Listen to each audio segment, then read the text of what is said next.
Hi there, I'm Doug, and I'm running for president in 2028. And topic for today is education.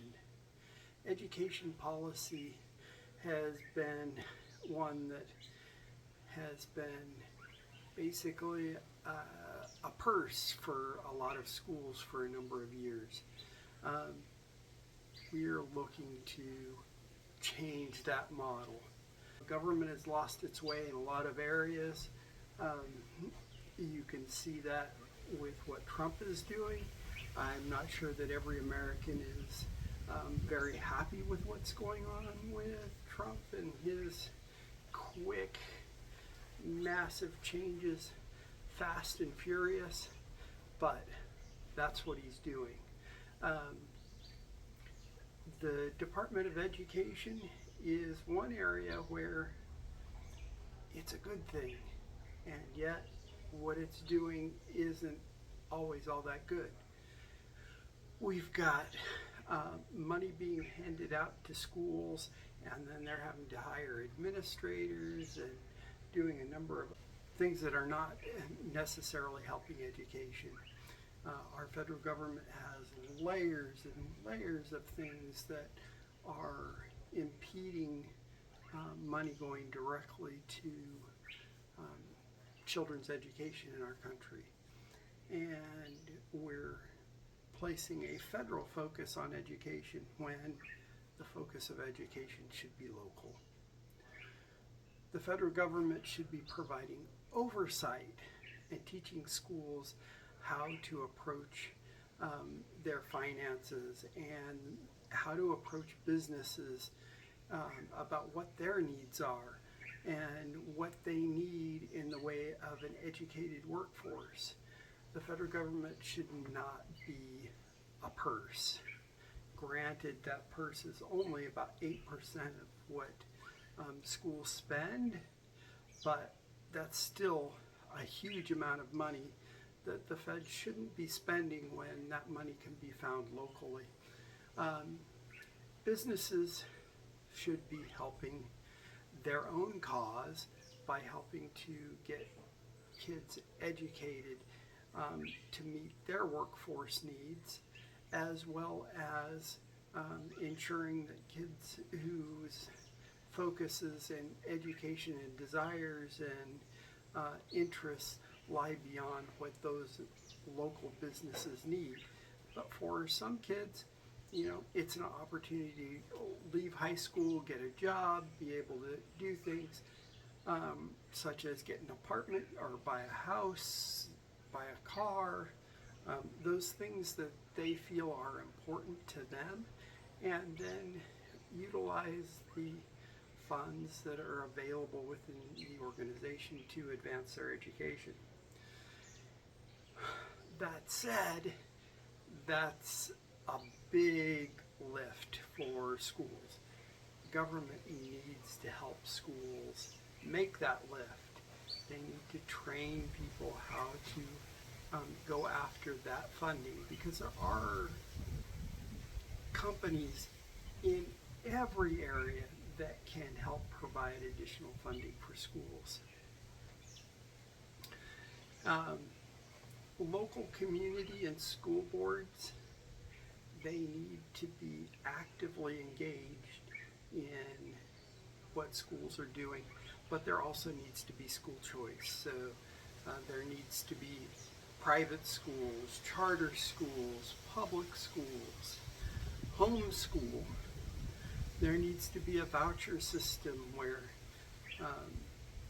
if your child is going to private school or charter school or wherever your child is going, the money that's intended for their education gets used for their education and not just put into the pot for public education just because the public school has a tax funding position that allows them to collect that money. Little story here. My eldest daughter went to charter school when she was younger, and this charter school provided a fairly classical education, but then they did some other activities which showed the verbosity of the curriculum. She was able to travel to compete in Odyssey of the Mind and met teams from all over the country working with that program. She was able to go on and go to college, and she was able to get her nursing degree. One of the things within her charter school education was that she needed to learn Latin. She needed to learn some of the classics, classical education. Mathematics was highly pushed. So when she went to college, she went and got her bachelor's degree in nursing, and then she took a job, and she was working in the ICU. Because of her charter school education and the fact that she knew Latin, when a doctor prescribed a specific medication, when she went to the Pyxis machine to pull that drug and it wasn't there, she was able to find that they had all the ingredients to compound that particular patient needed. And she was able to pull those components and compound that medication properly, impressing not only the doctors but her bosses there in the hospital, and saving this guy's life who was in ICU. You know, those kinds of things can happen when you have a well-educated workforce and they have the right education for the job that they're doing. And the education that she received in college didn't cover Latin. It didn't cover a lot of the things that she did in her job. They were things that she learned while she was in the charter school. And so that enabled her to then get a opportunity to go to school that the hospital was paying for, and move on to a better job and better pay. And it cost her close to nothing. I mean, $5,000 in a $40,000 program, that's pretty cheap. And she got raises on top of that. So when she graduated, she had little to no educational debt at all. So that really did her good. It benefited the hospital she was working for, it benefited the doctors, and it benefited her.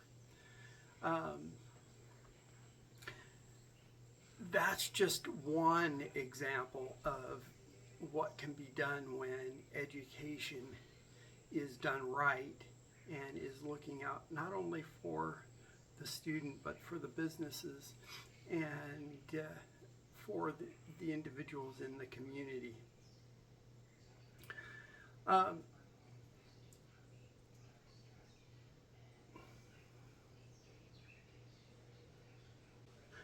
As we look back at the challenges of today's education, schools are not often teaching what businesses need to have students ready to work.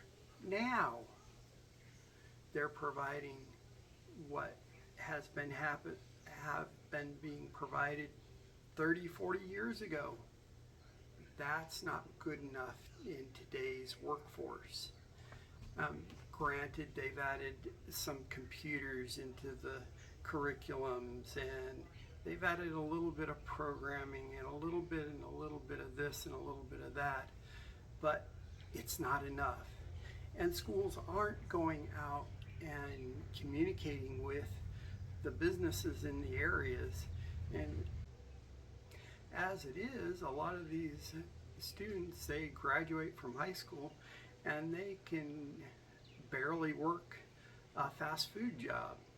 You know, these kids should be in a position when they graduate high school to putting in place automation that makes fast food less labor intensive and is doing things that increases the profitability of these businesses and giving them the tools, and then they're managing technology instead of building burgers.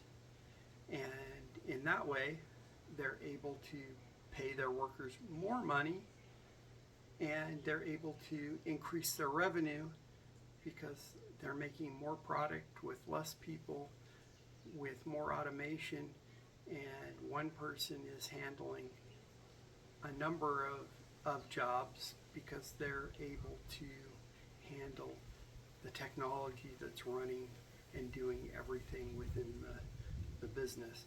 Yeah, there's things that they'll have to manually do, but all things considered, the employee hired should be way more prepared than they are today. Businesses and schools need to partner.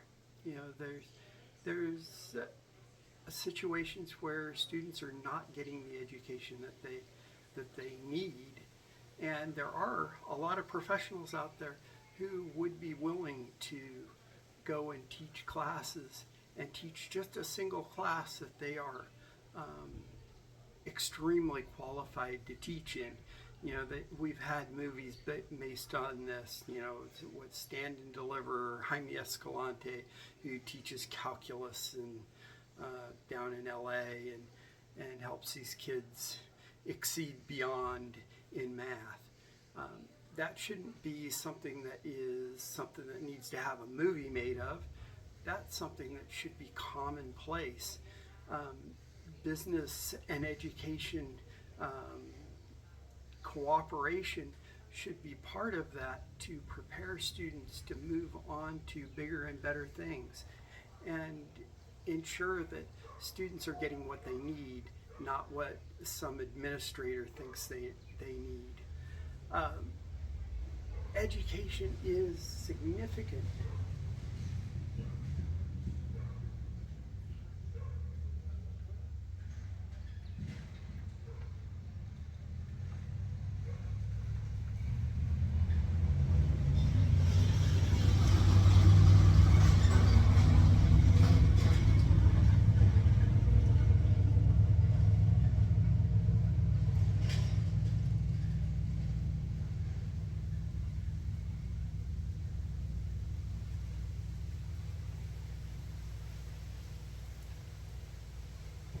Education today is a significant tool that is needed to build our communities and our nation, and we're not doing what needs to be done to help these organizations, the schools, the charter schools, the private schools, even the home educated kids, to get the skills that they need so that they can thrive in today's workforce.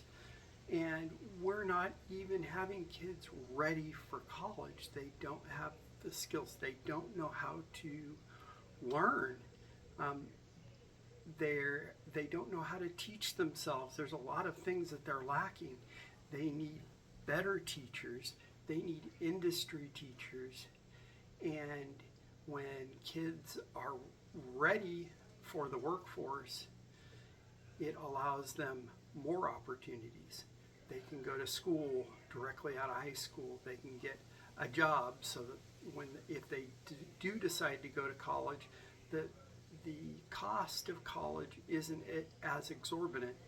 That will reduce the number of students who may want to go to college, thereby making students something that colleges need to fight for, and opens up a lot more opportunities for kids who really want to go to college instead of the ones that their parents are forcing them to go to college because their parents don't feel like that they have the skills to be able to buy a house, a car, the things that they need to be able to live on their own, to be able to raise a family and whatnot.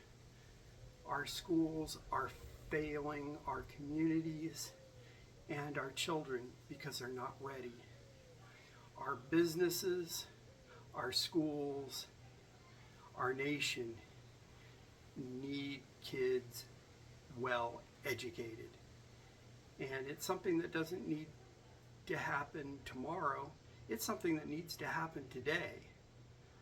Unfortunately, we're stuck with what we have for now, but in the future, there is my basic plan for education. And if you have any ideas, suggestions, improvements, please let me know. I love to hear them. Like and subscribe, because at some point this program's going to need money, and I will need to be asking for your support financially to make this happen. So please like, subscribe, and let me know how I'm doing. And you have a great day. Bye.